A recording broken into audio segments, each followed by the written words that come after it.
Good evening, everyone. Guys, I'm going to give you a Middle East update. I'm going to tell you what's been happening and what's not been reported fully. As always, the most important things kind of seem to be only reported by fringe news outlets. So I'm going to give you a quick rundown right now of the key points, basically, of what's been happening. I think in like the last 24 hours, and then there is some. I mean, if it was me, this would be the breaking news. But I'm going to tell you what's been happening, the most important things that have been happening as far as I'm concerned. So Israeli military is ordering northern Gaza to evacuate as it targets Iran-backed Hamas. More than 20 villages in southern Lebanon also given the evacuation orders. Guys, when we think about these evacuation orders from the Israeli army, it's kind of like when you contextualize it in your own mind, this is the Israelis now telling another sovereign country to evacuate their homes because we're going to come in and we're going to do X, Y, and Z. It's absolutely insane. The whole situation in the world at the moment, it's absolutely wild. UN peacekeeper undergoes surgery after being shot in Lebanon. So this was, as I understand it, in fact, let me just expand this article here. Where are we? There we go. A peacekeeper has been shot in Lebanon. The man who's not being named was hit by gunfire. It doesn't tell you where. I think these guys were. Oh no, these were Sri Lankans.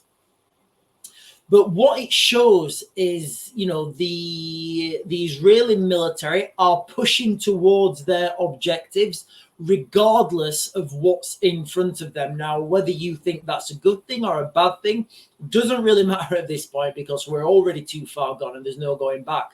But what we're seeing now is, and what you can take from this, is that it doesn't matter what's in front of the Israelis. They are going to keep pushing and they are going to, they will achieve those objectives that they've set out to do. Also, France, Italy, and Spain have come out with mass condemnation of the way that the Israelis are dealing with this situation. So, the situation in the Middle East at the moment, it's not getting any better. It's getting worse. The ground, these special limited operations, or what do they call it? Limited military raids, special military operation, limited military incursion, all this sort of stuff. Kind of like that's what they start as, and then they just go into a full-blown invasion.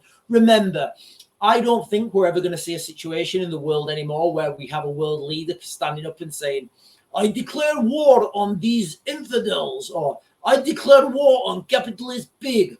I just don't think that situation is ever going to happen anymore. We're always going to have these death by 1,000 cuts, slowly, until at some point we realize that we have Russians at the shore of the UK and the war in the Middle East and people are throwing nukes at each other. But anyway, so what I want to talk about now, guys, is the situation between the Russians and the Iranians.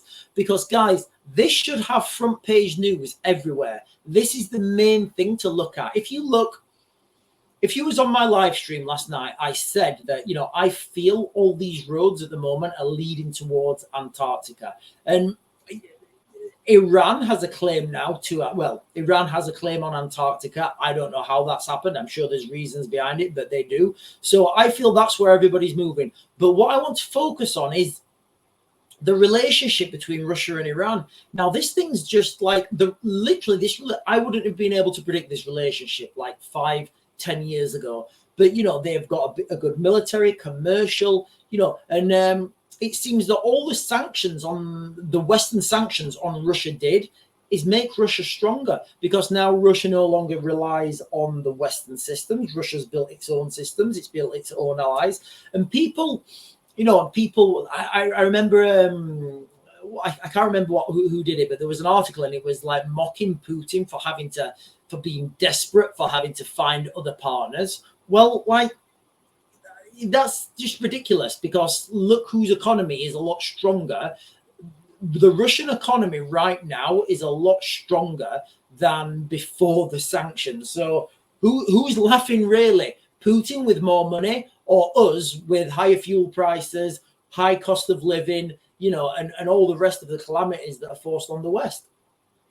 So Putin hails very close links with Iran at landmark first meeting with president as Middle East tensions soar. So I'll put this picture in the I'll put this picture on the thumbnail, but I'll share the articles with you. But these relationships between the Iranians, guys, the commercial and the military, look at Britain and America.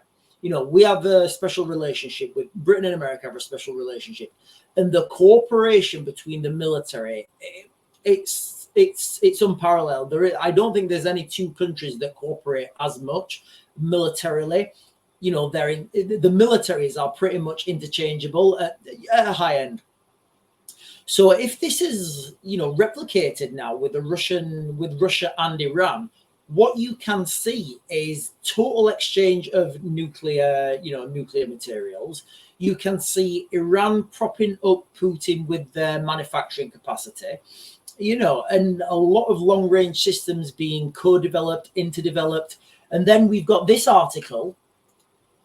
Iran sends satellites to Russia for rocket launch. So now we've got Russia launching Iranian satellites. This is absolutely wild. Iran has sent 2 locally made satellites to Russia to be put in orbit by a Russian space vehicle. The semi-official news agency Tasnim reported on Saturday in the latest space cooperation between the two.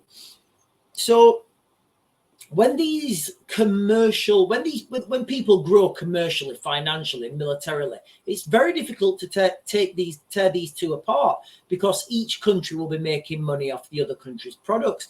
And then when we talk about will Russia attack Israel, guys, I don't think we've ever been closer to this happening ever in history. If you look at the relationship between the Russians and the Israelis after the Second World War, it's always been that the Russians liberated a lot of the Israelis. So they've always had a good working relationship, but now that relationship has just absolutely deteriorated. And what I always say, look at the interpersonal connections between these people, and look at the interpersonal connections between these world leaders. I'll share in the thumbnail, and look at the smiles on these two people's faces. These two people are happy to be working together. So, guys, we've got lots more to come in the Middle East, and things are not going anywhere but south. Also, with the Iranians now, a lot of people are coming out, and there's lots of media outlets talking about the fact that this earthquake or these tremors that could have been a covert nuclear test. I don't know if it was. I genuinely don't know. I wasn't there. I've not dug anything. All I can report is what I'm seeing in the media. I genuinely don't know, though, why the Western media has not jumped all over this, because this seems to be being reported all over the eastern part of the world. Lots of foreign news agencies are reporting on this, but it seems that there's no Western news articles reporting on it, which I don't know why that is, because it would fall into the it would really fall into that narrative. So I'm just unsure why people are not reporting on this. Anyway, guys, like I said, I'm gonna mag to grid, and I'll get you guys another video later.